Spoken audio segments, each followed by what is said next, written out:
예레미야 38장 우리 5절에서 6절에 있는 말씀 우리 함께 읽도록 합니다.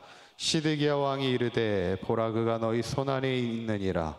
왕은 조금도 너희를 거스를 수 없느니라 하는지라. 그들이 예레미야를 끌어다가 감옥들에 있는 왕의 아들 말기야의 구덩이에 던져 넣을 때 예레미야를 줄로 달아 내렸는데 그 구덩이에는 물이 없고 진창뿐이었으므로 예레미야가 진창 속에 빠졌더라. 아멘. 우리가 지난 시간에 예레미야가 하나님의 말씀을 전하면서 뚜껑 씌운 웅덩이에 여러 날 갇히게 되는 것을 보게 되면서 하나님의 사명자가 참 많은 고난과 핍박을 당하는 것을 보게 되죠. 저는 바라기는 우리가 이 믿음의 길, 사명의 길을 걸어가는 것이 때로는 고난의 길이고 십자가의 길일지라도 이것이 생명의 길임을 기억하고 끝까지 믿음 지키며 사명 따라 살아갈 수 있는 저와 여러분들의 삶이 되시기를 간절히 축원합니다. 오늘 본문은 예레미야에게 또 다른 고난이 찾아오게 돼요. 시대의 위기 속에 예레미야, 하나님의 사람이었던 예레미야를 향한 핍박이 점점 더 심해지는 것을 보게 됩니다. 6절에 있는 말씀 다시 한번 읽어볼까요? 시작. 그들이 예레미야를 끌어다가 감옥들에 있는 왕의 아들 말기야의 구덩이에 던져 넣을 때 예레미야를 줄로 달아 내렸는데 그 구덩이에는 물이 없고 진창뿐이므로 예레미야가 진창 속에 빠졌더라. 아멘. 지난번에는 뚜껑 씌운 웅덩이에 빠졌는데 요번에는 깊은 구덩이에 방백들이 예레미야를 던지게 됩니다. 구덩이가 얼마나 깊었는지 줄을 태워 내릴 정도니까 그 깊이가 깊었다는 것을 보게 되는데 문제는 뭐예요? 그 밑에 깊은 구덩이에 줄을 내릴 정도면 그 밑은 어떻겠습니까? 컴컴합니다. 그 구덩이 밑이 얼마나 컴컴해요. 그러면 얼마나 답답하고 무섭겠습니까? 우리가 보통 일상생활에 화장실에 불만 나오지 않아도 그 안에서 얼마나 답답하고 무섭습니까? 근데 그 구덩이가 줄로 내려야 되는 그 깊은 구덩이에 혼자 그렇게 갇혀 있는다는 게 얼마나 답답하고 두려울까? 근데 그 구덩이에는 뭐가 없다는 거예요? 물이 없고 진창뿐이었다는 거예요. 마실 물조차도 없고 뭐 마실 물이 어디 있겠습니까? 거기에 진창뿐이라. 진창이 뭐예요? 진창은 진흙을 얘기합니다. 그러니까 밑이 평평한 것도 아니에요. 완전 진흙창이었다는 거예요.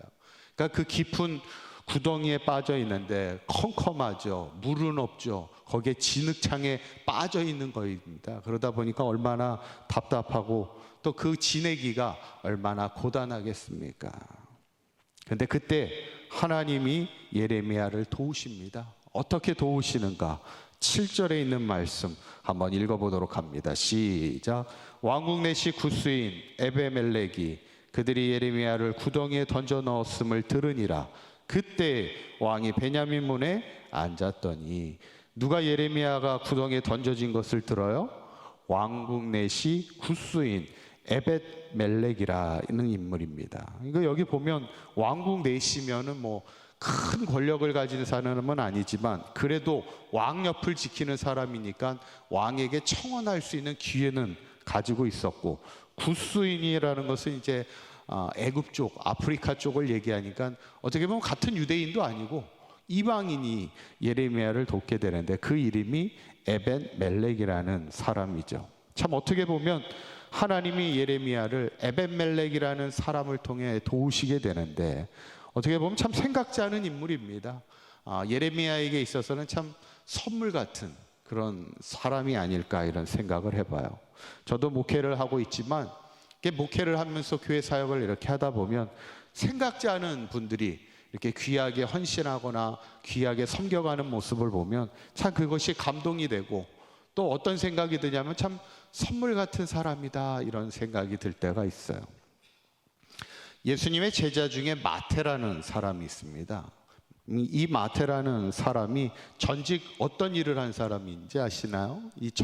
마태의 그 직업이 세리였습니다. 세관에 앉아 있는 세리. 당시에는 세리들이 동족의 혈세를 뺀다 해서 사람들의 엄청난 시기와 미움을 받는 사람이었죠. 그래서 그 마태라는 사람이 예수님을 만나기 전에 이름은 마태가 아니었어요.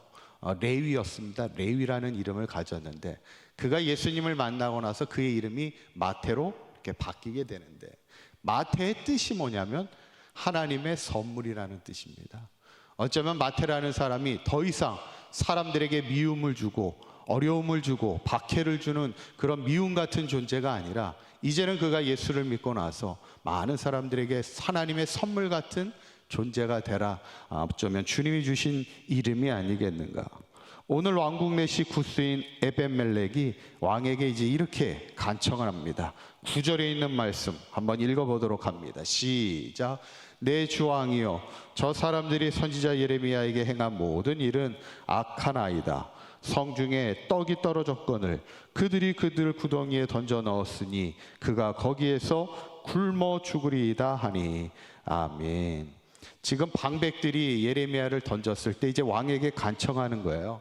방백들이 지금 한 일이 악한 일입니다. 사실은 이게 쉬웁니까? 절대 쉽지 않습니다. 방백들이 그 일을 행했지만 왕이 다 동의한 얘기입니다. 왕도 다 동조했던 얘기인데 왕 앞에서 그들의 행위가 악한 일이라고 단호하게 얘기하는 에벤멜렉의 어떤 신앙의 어떤 지조를 보게 되는데, 그 말 앞에 왕이 이제 수긍을 하게 됐죠. 저렇게 있다가는 굶어 죽습니다. 그들을 내버려 둘 수 없습니다. 얘기할 때 결국 왕의 명령으로 줄을 다시 내려서 다시 예레미야를 그 구덩이에서 건져내게 되는 것을 보게 됐죠. 저는 오늘 본문을 보면서 우리가 두 가지를 기억하자는 거예요. 하나는 뭐냐면 하나님이 하나님의 사람을 반드시 도우신다는 겁니다. 예전에도 여호와김이 그 두루마기를 태우면서 어떤 일을 합니까? 서기관 바룩을 잡아오고 선지자 예레미야를 잡아오라고 명령을 했죠. 그때도 하나님이 성경에 보면 뭐라고 했냐면 그들을 숨기셨다 이렇게 얘기하죠. 하나님이 그들을 보호하고 계시고, 오늘도 예레미야가 깊은 웅덩이에 구덩이에 빠져 있을 때도 그를 끌어올려 주시는 하나님의 은혜를 보게 되고, 특별히 오늘 왕국 내시 구스인 에벤멜렉처럼 누군가에게 도움이 되고 구원이 되고 선물 같은 에벤멜렉을 통해 예레미야를 구원했던 것처럼 우리도 우리 사강교회 모든 성도님들이 이 시대 누군가에게 선물 같은 존재가 되어 누군가를 돕고 선교하고 나누는 아름다운 믿음의 삶을 살아가는 저와 여러분들의 삶이 되시기를 주님의 이름으로 간절히 축원합니다. 기도하겠습니다. 고맙고 감사하신 하나님, 하나님은 하나님의 사명을 감당하는 자를 지키시고 보호하시는 줄 믿습니다. 우리도 날마다 하나님의 도우심을 따라 이 믿음의 길 승리하며 살아가게 하여 주시고, 특별히 오늘 왕국 내시 구스인 에벤멜렉처럼 누군가를 도우며 누군가의 하나님의 선물 같은 인생을 살아갈 수 있는 우리 사강교회 모든 성도들 되게 하여 주시옵소서. 오늘 하루도 주님과 동행하는 복된 하루가 되게 하실 줄 믿사오며 우리 주 예수 그리스도의 이름으로 기도하옵나이다. 아멘.